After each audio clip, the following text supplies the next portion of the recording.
Not cleaning the filter regularly is often the cause of problems with your machine. Firstly, ensure the product is unplugged and release the dirt container.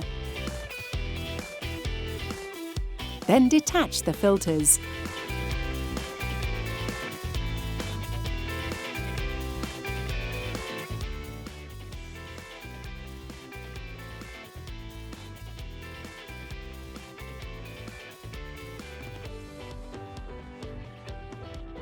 Ensure the filters are completely dry before refitting into the vacuum cleaner. Finally, reassemble. The filters can be put back into position. Following these simple steps on a monthly basis will help to prolong the life of your machine. For further assistance, please contact www.argos-support.co.uk.